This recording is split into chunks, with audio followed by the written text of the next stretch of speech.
Hi friends, இன்றைக்கி நம்ம பண்ண போகிறது ஒரு ரசம் தான் பண்ண போகிறோம். தஞ்சாவூர் தக்காளி ரசம் பண்ணலாம். அதுக்கு என்னென்ன தேவைன்னு பார்த்துக்கிடுங்க.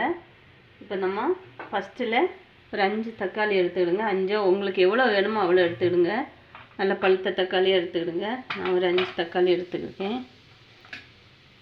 இப்படி இட்லி பாத்திரத்தில் வச்சுட்டு ஸ்டவ் ஆன் பண்ணிக்கிடுங்க. மூடி போட்டு நல்லா வேகட்டும். சரிங்களா? தக்காளி ஒரு தண்டு கருவேப்பிலை, 2 ஸ்பூனு ஜீரகம், நீங்கள் எவ்வளோ ரசம் வைக்கிறீங்களோ அதை பொறுத்து எடுத்துக்கிடுங்க. வெற்றல் மிளகு ஒரு 10 போல் வெந்தயம். இது பூண்டு கொஞ்சம் அதிகம் எடுத்துருக்கேன். சரிங்களா? மிக்சியில் போட்டு குறைப்பாக பொடிச்சு எடுத்துடலாம். இப்போ பச்சை மிளகு இவ்வளோத்தையும் நல்லா குறைப்பாக பொடிச்சிட்டு வந்துடலாம்.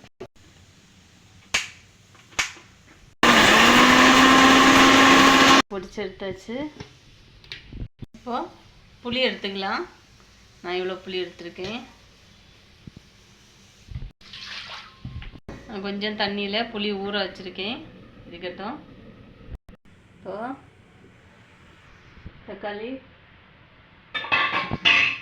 நல்லா வெந்துருச்சு. தோடெல்லாம் பாருங்கள் இலகிருச்சு. இப்படி பார்த்தீங்களா? இந்த மாதிரி வேகணும். இப்போ ஸ்டவ் ஆஃப் பண்ணிக்கலாம்.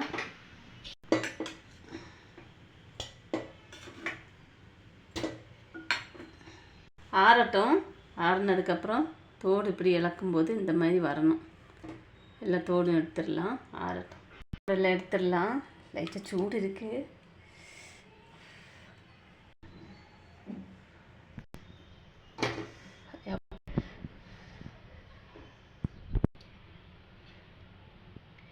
எல்லா தோடும் எடுத்துடுங்க. இப்படி எடுக்கணும்னு இல்லை, நீங்கள் பிசைஞ்சிட்டு லாஸ்ட்டில் கூட எடுத்தால் போதும். தண்ணி ஊற்றி. அது செம சூடு. எனக்கு அர்ஜெண்ட்டாக வேலை ஆகணும். அதுக்காக சூடோடு எடுத்துடுறேன். பண்ணுவோமா? இதில் கொஞ்சம் தண்ணி ஊற்றுவோமா? இப்போ ஆறிடும். தோடெல்லாம் எடுத்துட்டேன். இப்போ நம்ம இதெல்லாம் நல்லா பிசைஞ்சிடலாம். நல்லா கையால் பிசைஞ்சு எடுத்துக்கிடுங்க. இப்போ நல்லா கரைச்சி கொத்தெல்லாம் எடுத்துட்டேன்.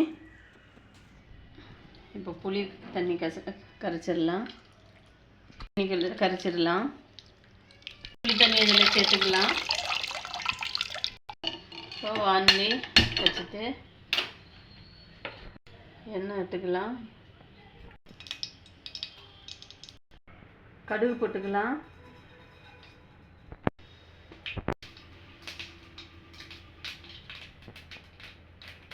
கருவேப்பிலை போட்டுக்கலாம். கொஞ்சமாக வெந்தயம் போட்டுக்கலாம்.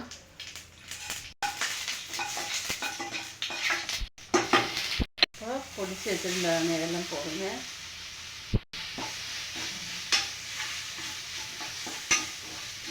நீங்கள் முழுசாக பொடிக்காமல் வச்சுருந்தீங்கன்னா அந்த பொடிப்பீங்கள்ல பூண்டு ஜீரகம் அப்போ போட்டுக்கணும். நான் பொடிச்சு வச்சுருந்ததுனால அப்போ பொடிக்க போடலை. சரிங்களா? இப்போ மஞ்சத்தூள் போட்டுக்கிடுங்க. இப்போ கரைச்சி வச்சுருக்க தண்ணியை ஊற்றிக்கலாம். பச்சை மிளகா நான் லைட்டாக கீறி போட்டிருக்கேன். ஃப்ளேவருக்காக தான். 4 பச்சை மிளகா, கொஞ்சமாக கருவேப்பிலை போட்டுக்கிடுங்க.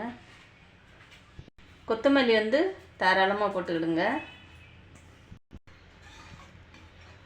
நல்ல வாசனையாக டேஸ்ட்டாக இருக்கும். தேவைக்கு சால்ட்டு போட்டுக்கிடுங்க. காயப்பொடி போட்டுக்கலாம்.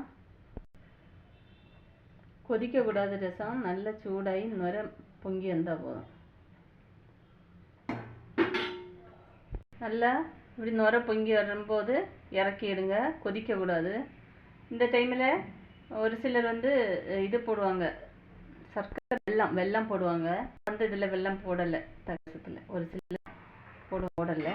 அவ்வளோதான். பார்த்தீங்களா? நல்லா சூடாகிடுச்சு. இப்போ ஸ்டவ் ஆஃப் பண்ணிக்கலாம். வீடியோ பிடிச்சதை லைக் பண்ணி, ஷேர் பண்ணி, கமெண்ட் பண்ணி, சப்ஸ்கிரைப் பண்ணி சப்போர்ட் பண்ணுங்கள். ஓகே, பாய்.